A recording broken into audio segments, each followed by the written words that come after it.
Oi, pessoal do canal, tudo bem? E hoje o nosso bate-papo com ela, Suzane Schmidt Duarte, ela que é advogada e consultora. Tudo bem, Suzane? Tudo bem, Grazi? Tudo bem. O que é esta lei LGPD?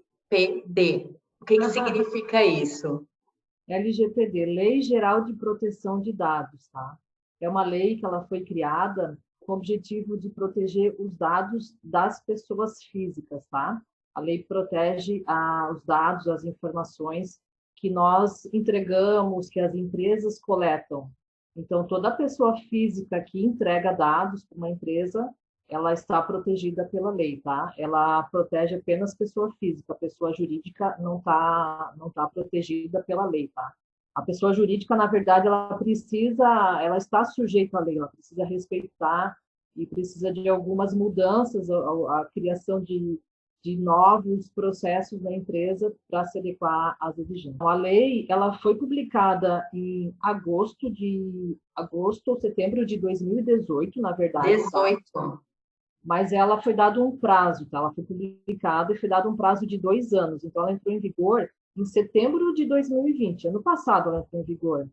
Só que ela entrou em vigor com as penalidades suspensas. Então, a lei ela estava valendo, só que não podia ainda ser aplicadas as penalidades. E a partir de agosto desse ano é que iniciou a aplicação de penalidades. Então, foi dado mais um prazo de 1 ano para as empresas se adequarem, por conta da pandemia, que teve muita empresa que estava com dificuldade financeira para poder se adequar, então foi dado mais esse prazo de 1 ano com as penalidades suspensas. Agora ela está valendo por completo, tá? Ela está em vigor por completo.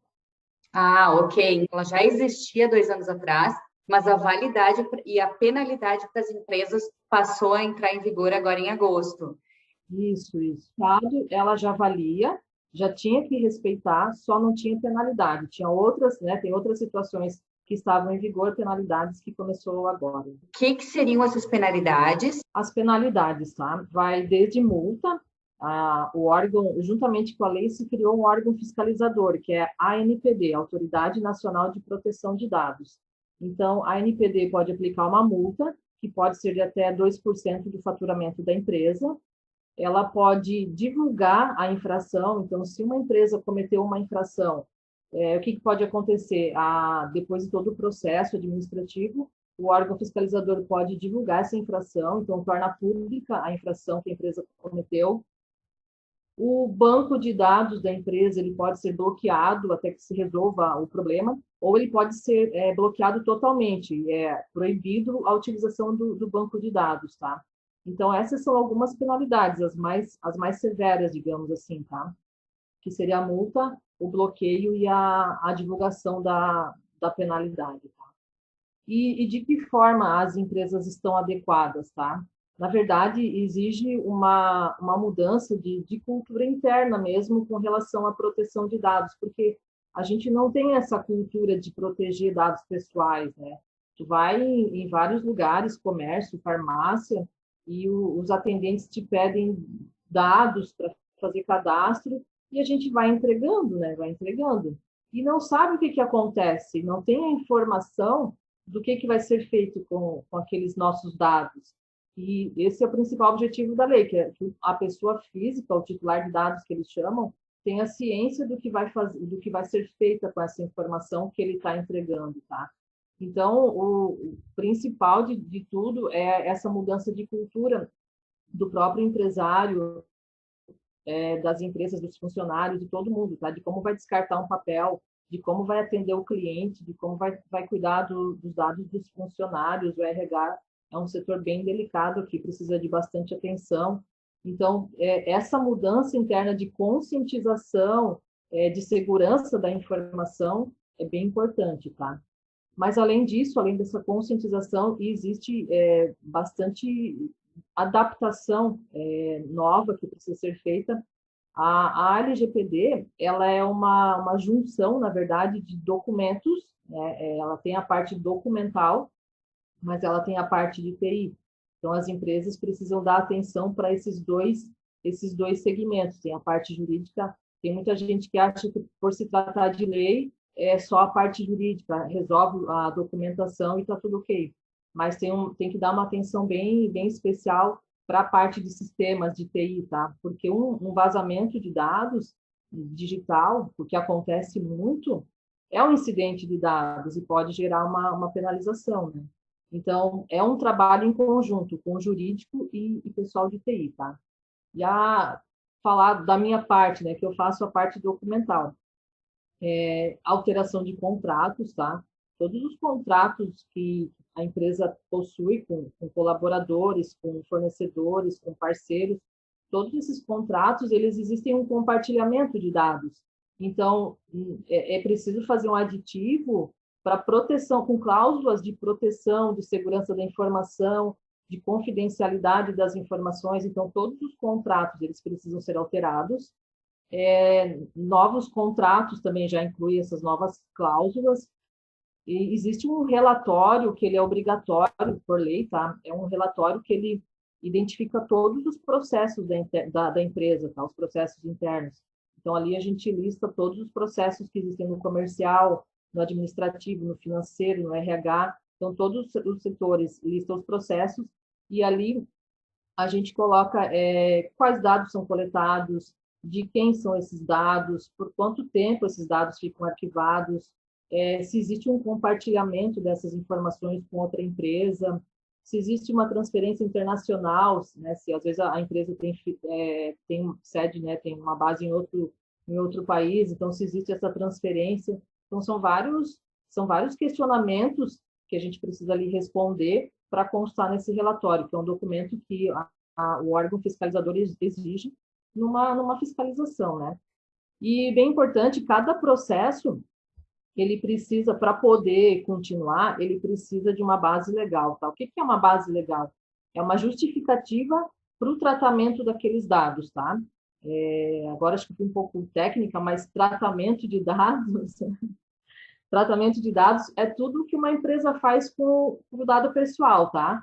Desde a coleta, armazenamento, compartilhamento, exclusão. Então, a partir do momento que um dado pessoal entra na empresa, todo o uso, toda a utilização ali pela empresa daquele dado é tratamento de dados, sabe? Dessa forma que a lei define. Então, para acontecer um tratamento nos processos, é necessário que se defina uma base legal, tá? A base legal é uma justificativa para poder utilizar, continuar com aquele processo. Então, a lei definiu 10 bases legais que a empresa define, né, em cada processo qual base legal é a mais adequada. Então, tem desde o consentimento, tem situações que é necessário coletar o consentimento do titular de dados, que é a pessoa física. Tem situações que o tratamento de dados ocorre por obrigação de lei, a lei exige que você faça aquela coleta de dados, como acontece muito na emissão de uma nota fiscal. Então, a empresa coleta aquelas informações do cliente, não porque ele quer, mas porque tem uma lei que exige que ele emita uma nota fiscal. Então, a base legal nesse caso é obrigação legal. No RH também acontece muito de se utilizar a base da obrigação legal, porque a empresa coleta as informações para fazer o registro, para fazer o contrato, então tem a obrigação legal. Tem a base legal da execução de contrato, quando as partes fazem um contrato que compartilham informações, para cumprir esse contrato, você está coletando aquelas informações para cumprir o contrato. Então, é a base legal da execução do contrato, tem a base legal da proteção do crédito. Tem diversas bases legais que, em cada situação, em cada processo, você define qual vai utilizar. E essa é bem importante, porque é uma das situações que a ANPD vai consultar e vai fiscalizar se a empresa está utilizando a base correta. Porque se você não conseguir enquadrar um processo numa base legal, aquele processo ele não pode mais continuar, precisa ou mudar a forma de trabalho né, nesse processo, ou eliminar essa prática, essa rotina, porque é uma obrigação que se enquadre numa base legal. Então, todas essas informações vão nesse relatório, tá? E aí a gente cria políticas também, política de privacidade, que vai no site. Já deve ter visto, né? Agora a gente abre o site, já aparece a política de cookies. Os cookies, o que acontece? Os cookies, eles são dispositivos ali no site que eles captam dados.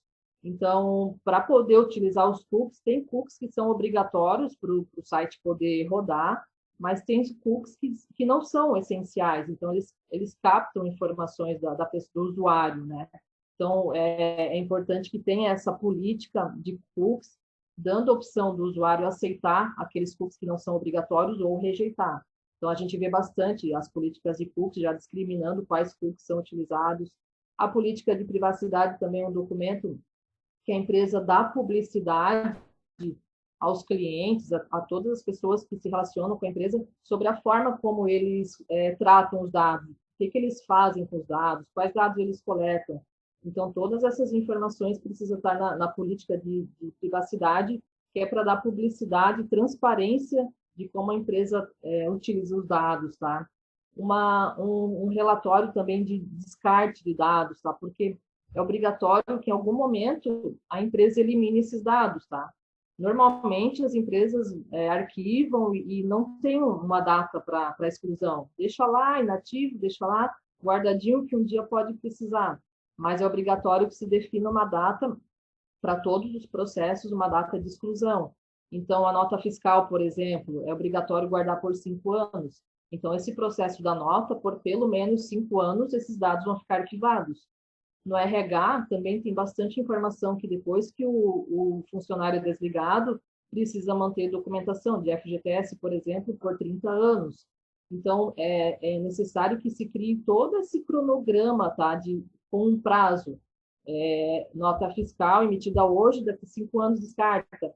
Então, tem todo esse relatório também com todas as informações dos processos e dos prazos de guarda e um cronograma de exclusão, porque tem algumas exceções que você pode manter os dados, tá? Mas a regra é que definam uma data para a exclusão dessas informações. Se não houver uma lei que define um prazo, a própria empresa precisa definir um prazo para a eliminação dos dados, tá? Outro documento que é elaborado é uma política de proteção de dados interna para conhecimento dos colaboradores, da forma que eles precisam tratar os dados, da forma que eles podem utilizar os dados. São as regras internas da empresa com relação à proteção de dados, tá? Porque tem muito colaborador, funcionário, que está na linha de frente, né? Que atende o cliente, que faz o atendimento, então precisa ter conhecimento da forma que ele pode utilizar as informações, de como ele deve passar as informações, tá? Esse também é um ponto bem importante. A lei garantiu vários direitos para os titulares de dados e direito de solicitar. Então, as pessoas, a gente, a qualquer momento, pode chegar numa empresa e questionar que dados que você tem, por que você tem, por quanto tempo vai ficar armazenado. E a empresa, ela precisa responder esse titular de dados, tá? É uma obrigação da empresa responder às pessoas físicas que fazem esse contato. Então, esse é um grande problema que eu vejo, porque a maioria das empresas nem sabe que precisa responder.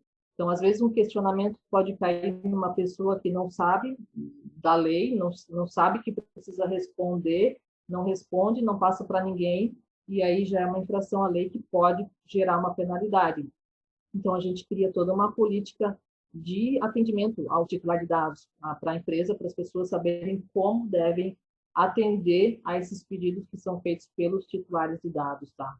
Assim, basicamente, esses são os principais documentos, né? Varia muito de acordo com a empresa, termos de consentimento também são necessários de elaborar, porque tem processos que exigem o consentimento do titular de dados, no RH, alguns processos pedem o consentimento, então se elabora termos de consentimento, termos de confidencialidade, quando existe uma contratação eventual, sabe, não é uma prestação de serviços que existe um contrato, é uma situação esporádica, como uma manutenção de computador, por exemplo, também é importante que se faça um termo de confidencialidade com essa pessoa, né, ou com essa empresa, porque vai ter acesso às informações.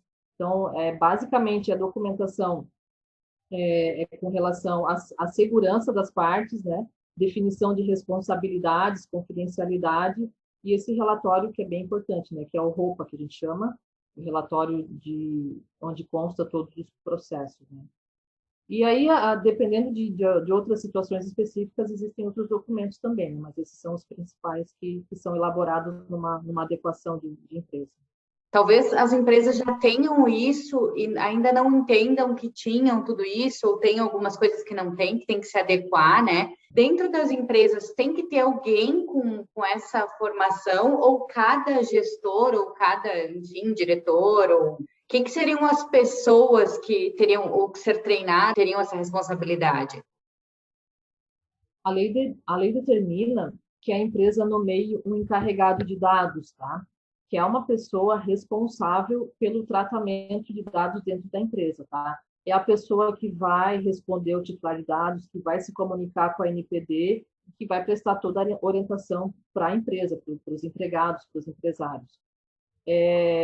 Tem até vai ter na próxima semana, agora dia 14, dia 15, uma audiência pública da NPD, que eles vão regulamentar isso com relação a pequenas empresas, tá? É possível que pequenas empresas, pequenas e médias empresas, sejam dispensadas de ter esse encarregado de dados, tá? Mas grandes empresas, empresas que tratam dados de crianças, de vulneráveis e de dados de saúde, que contém dados de saúde, como clínicas médicas, por exemplo, essas empresas não se enquadram. Mesmo que elas sejam pequenas e médias empresas, esse tratamento de dados é considerado um tratamento de risco, um tratamento mais delicado. Então, essas empresas terão a necessidade desse encarregado de dados, tá? A princípio, até a definição da NPD, todas as empresas precisam do encarregado, tá? Isso vai se discutir nessa audiência, se realmente vai dispensar essa obrigatoriedade para pequenas empresas ou não. Mas, a princípio, todas precisam do encarregado de dados, que é essa pessoa responsável, tá? E no mais, a própria empresa, ela é responsável se houver um incidente de dados, ou se houver uma falta de atendimento ao titular de dados, a empresa em si que responde, tá? Não é um encarregado. O encarregado, ele seria um funcionário, ele pode ser terceirizado, ou ele pode ser uma pessoa contratada, ou designado alguém dentro da empresa para exercer essa função, tá? Então, ele tem essa autonomia de definir alguns processos com proteção relacionados à proteção de dados e essa comunicação. Mas a responsabilidade mesmo por algum problema com o titular de dados, com o incidente de dados, é da empresa em si. Interessante tu comentar isso e oportuno, né, para que aquela pessoa que seja encarregada não se sinta pressionada daqui a pouco a responder por tudo. E tu falaste ali também que para uma nota fiscal são 5 anos e para os documentos do RH seriam 30 anos, né? Mais ou menos. Isso o RH, a nota fiscal é 5 anos, a exigência da Receita. O RH, ele tem vários prazos, tá? 30 anos são documentos relacionados ao FGTS e ao INSS. Agora, por exemplo, folha de pagamento é 5 anos, o controle de ponto é 5 anos, aquele atestado médico admissional e demissional são 20 anos. Então, o RH ele muda bastante o prazo, tá? Depende mesmo de cada documento. Assim. E esse é o mesmo sentido que uma pessoa física tem. Por exemplo, acontece muito de várias pessoas procurarem RHs da empresa por causa da questão do FGTS, por causa da questão do INSS, né? Para a pessoa física, isso também reverbera as mesmas quantidades de anos? Ou uma pessoa física, por exemplo, eu não guardei o meu documento, eu vou lá na empresa, eu tenho que receber. Eu não tenho essa responsabilidade como pessoa física? Não, como pessoa física não, tá? A não ser que você, como pessoa física, tenha algum colaborador, tá? Às vezes, algum funcionário... Porque às vezes você não tem uma empresa, um CNPJ, mas trata dados pessoais com fins econômicos, tá? Porque a lei está sujeita a todas as empresas, inclusive entidades sem fins lucrativos, e pessoas físicas que tratam dados com fins econômicos. Então, se você tem eu sempre dou um exemplo da pessoa que vende roupa pela internet, pelo site. Né? Às vezes, posta foto e faz a venda. Então, nessa situação, se você tem um colaborador, tá? Apesar de que precisa ter o registro, então fica mais difícil, tá? Mas a pessoa física em si, se ela não trata dados com fins econômicos, ela não tem essa obrigatoriedade. Tá? Claro que tem, né, perante a Receita, vai responder, mas não com relação à LGPD. Tá? LGPD, a obrigação é só da empresa. Ok, não é para porque quem estiver pensando que não tem os documentos tem que pedir para a empresa, mas a obrigatoriedade então é da empresa, ela vai ter que fornecer dentro do prazo estipulado ali de cada documento, né? Passado o prazo, ela não tem mais essa obrigação, mas dentro do prazo, ela é obrigada a guardar essa documentação e fornecer se o funcionário exigir. Ou seja, é bastante documento, é bastante coisa, né, Suzane? Bastante coisa. Mas um ponto bom é porque obriga um pouco a empresa a eliminar, porque eu vejo muito nos projetos que eu faço que ninguém tem o hábito de eliminar dados. Vai ficando, vão colocando em arquivo morto, em caixinha de arquivo morto, e aquilo não tem fim. Então, pelo menos em algum momento, vai eliminar, sabe? E dá trabalho, o pessoal, na verdade, não gosta muito porque dá trabalho. Eles têm que mexer todo naquele arquivo morto, ver o que já passou do prazo e eliminar. E não é só arquivo físico, o digital também, né? Então, tudo que passou do prazo é obrigatório essa eliminação. Tá? Então, dá bastante trabalho, na verdade, para o pessoal que está ali no dia a dia. Uma dúvida, o pessoal que trabalha com telemarketing, que liga sempre para a pessoa, para oferecer cartões de crédito, para oferecer linha de telefone, o consumidor, ele pode entrar com uma ação agora, porque se o consumidor não deu, entendo que os dados, essa empresa não poderia estar fazendo esse contato? O telemarketing, tá? Ele, a princípio, ele precisa do consentimento da pessoa para poder fazer esse contato, fazer essas ligações, tá? É possível que se utilize uma outra base legal, tá? A chamada base legal do legítimo interesse. Essa base é utilizada em muitas situações de marketing, tá? Mas para utilizar essa base legal do legítimo interesse, a empresa precisa fazer um teste de equilíbrio, tá?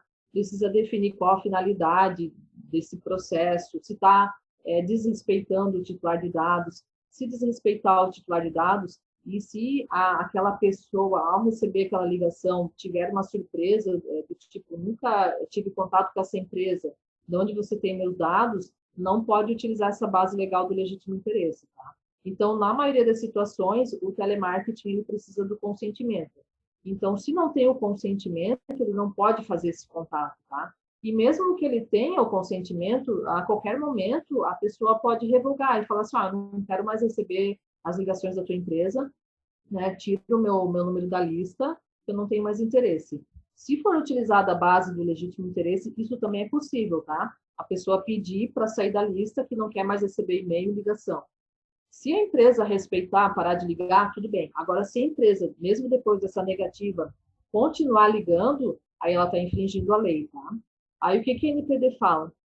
Primeiro, o titular de dados precisa fazer uma reclamação direta para essa empresa, tá? Eles já desrespeitaram, mas tem que fazer essa reclamação, e se mesmo assim continuar, aí você pode ir no PROCON, pode entrar com uma reclamação na NPD e pode também entrar com uma ação no judiciário. E essa reclamação para a empresa, ela deve ser formalizada um e-mail, alguma coisa assim? Ou isso é uma ligação? O ideal é que você formalize até para você comprovar que fez esse contato, fez esse pedido, tá? Porque a NPD solicita que exista esse contato primeiro com a empresa. Então, você só consegue comprovar se for um e-mail, uma mensagem, a ligação já fica mais difícil. Então, o ideal é que mande um e-mail ou uma carta registrada, alguma coisa que consiga comprovar. Queria te agradecer pelas explicações. Se o pessoal estiver vendo, provavelmente surge um monte de questionamentos. A ideia era entender o que significa essa lei, como que as empresas podem se enquadrar e como está funcionando isso. E eu acho que tu explanou muito bem isso. E vamos, se alguém tiver alguma dúvida, alguma coisa, pode deixar nos comentários desse vídeo que a gente incomoda um pouquinho mais a Suzane para voltar aqui e nos esclarecer mais. Com certeza, eu estou à disposição. Meu objetivo é falar da lei para todo mundo, para mais pessoas terem conhecimento e a gente poder colocar em prática, né? Porque existe um abuso né, com as pessoas físicas, né? Então, é importante que as pessoas comecem a questionar quando solicitam informação, quando vai na farmácia, quando vai em alguma loja e pede para fazer um cadastro, mas por que que você precisa, qual a finalidade, e não vai entregando assim já os dados, as informações, só se realmente tiver um benefício, né, econômico, uma vantagem. Claro que pode entregar, mas assim, presta um pouco de atenção, toma um pouco de cuidado, não vai entregando. Porque a gente não sabe, isso vai passando e vai vendo compartilhamentos e a gente perde o controle. É bem Sim, importante ter essa noção. é aquela história do mercado, né? Passou no caixa, tu quer deixar teu CPF? Não, não é necessário, é só se a pessoa quiser, né? Justamente, é uma opção da pessoa, não é uma obrigação. E a empresa também não pode vincular um desconto à realização de um cadastro. Teve farmácia até que foi multada porque eles estavam fazendo isso, eles estavam condicionando o desconto do remédio ao cadastro, a entrega do CPF, a realização do cadastro. Então, não pode ter esse condicionamento. Tá certo. Muito obrigada, Suzane, por participar aqui do canal. Te agradeço. E até uma próxima aí, porque é muita coisa dessa lei nova aí e que o consumidor tem o direito de saber, né? Isso, isso. Eu que te agradeço pelo espaço, pela oportunidade e precisando eu estou à disposição. Tá bom? Tá certo. Tchau, pessoal do canal. Tchau, tchau.